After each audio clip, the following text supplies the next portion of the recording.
মুসলমানরা বলছে আমরা আছি, কোনো ভয় করবেন না, তাই তো? হ্যাঁ, ওই লাগে। আপনার নাম? হ্যাঁ, সন্ধ্যা। আজ কি পরিস্থিতি আপনার এলাকার, আপনার বাড়ির? এটা এইখানে দেখেনি বাড়ি, হ্যাঁ নাকি সবাই ভালো আছে। হ্যাঁ, না ভাত রান্না ভয় করছি, ওরা বসে আমার কাছে জানে, বসে ভাত রান্না করছি ভয়ে, সে লেগে ওরা না তোর বাড়ি আমরা আছি। মুসলমান বলছে, মুসলমানরা বলছে আমরা আছি, কোনো ভয় করবেন না, তাই তো? হ্যাঁ, ওই লাগে। আপনার নাম? হ্যাঁ, সন্ধ্যা। আজকে কি রান্না করেছেন? হ্যাঁ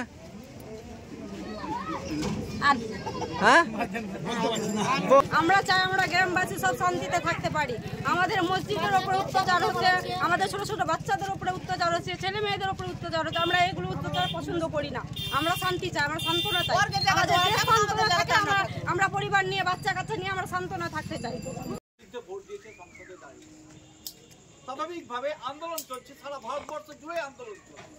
শুধুমাত্র আমাদের এই শামসুদ্দিন ব্লকে, রঘুনাথগঞ্জে আন্দোলন চলছে, সারা ভারতবর্ষ জুড়ে বিভিন্ন প্রান্তে আন্দোলন। মুর্শিদাবাদকে কলঙ্কিত করার চেষ্টা করছে কিছু দুষ্কৃতী, কি বলবেন?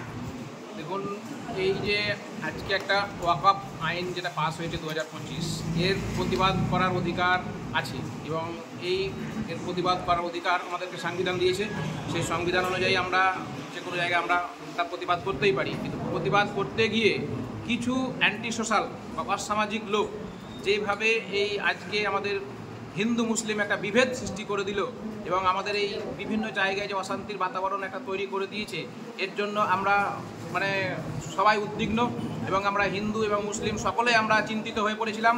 যার জন্য আমরা নিজেরাই প্রচেষ্টা করে এবং আমাদের এই প্রধান শিক্ষক মেজানুর রহমান মহাশয়ের সঙ্গে আমরা আলোচনা করে আমরা তড়িঘড়ি যে যাতে আমরা এই অশান্তি যাতে বাইরে ছড়িয়ে না পড়ে, আমরা যেন বাসুদেবপুর বাজারটাকে রক্ষা করতে পারি, আমরা হিন্দু মুসলিম যেন সকলেই একসঙ্গে বাস করতে পারি, সেই জন্য আমরা আজকে বসেছিলাম এবং আজ বৈকালবেলায় আমরা পুরো বাজারটা আমরা রুট মার্চ করলাম এবং বিভিন্ন জায়গায় আমরা বার্তা দিলাম যেন এই গুজবে কেউ কান দেবেন না, গুজব ছড়াবেন না।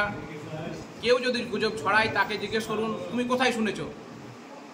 কেউ না জেনে ওই হিন্দু ভাইরা ওখানে আক্রমণ হয়ে গেল, হিন্দু ভাইরা বলছে ওখানে মুসলিম ভাইরা আক্রমণ হয়ে গেল, এই ভাষা যাতে না হয়, আমরা যেন নিজেদের মধ্যে আমরা নিজেরা ঠিক থাকতে পারি, আমরা হিন্দু এবং মুসলিম সকলে যেন আমরা পরস্পরে একে অপরের পাশাপাশি বাস করতে পারি, এটাই আমি চাইব।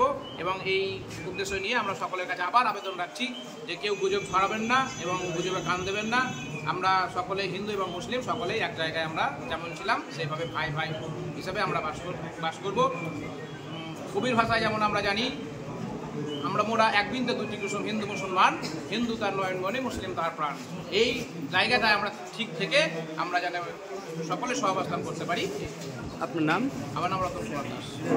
আমরা মনে করি এই মুহূর্তে গোটা মুর্শিদাবাদ এবং বাংলা সম্প্রীতির পীঠস্থান। তার মধ্যে আমরা আমাদের এলাকাতে মহেশতলায় বগদানগর অঞ্চলে যেভাবে আমরা বসবাস করে এসেছি, আমরা পূর্বপুরুষ থেকে শুরু করে 300 বছরের ইতিহাসে কোনোদিন অপ্রীতিকর ঘটনা আমাদের মধ্যে নেই। আমরা জানি সকলের সঙ্গে হিন্দু মুসলিম একত্রিতভাবে বসবাস করি, সম্প্রীতির বার্তা নিয়ে সকলকে সাথে নিয়ে একসাথে আমরা চলাফেরা করি। এটুকুই আমরা আগামী দিনে এই উদ্ভূত পরিস্থিতিতে যাতে সকলের কাছে আমার একটাই বার্তা, যারা সকলেই শান্তিপূর্ণভাবে বসবাস করেন, একে অপরের সঙ্গে কোনো রকমের গুজবে কান না দিয়ে নিজেরা সম্প্রীতির বার্তা নিয়ে চলুন। কোন ব্লক এটা? Block Shamsherganj block. আপনার নাম? প্রবাল কুমার সরকার।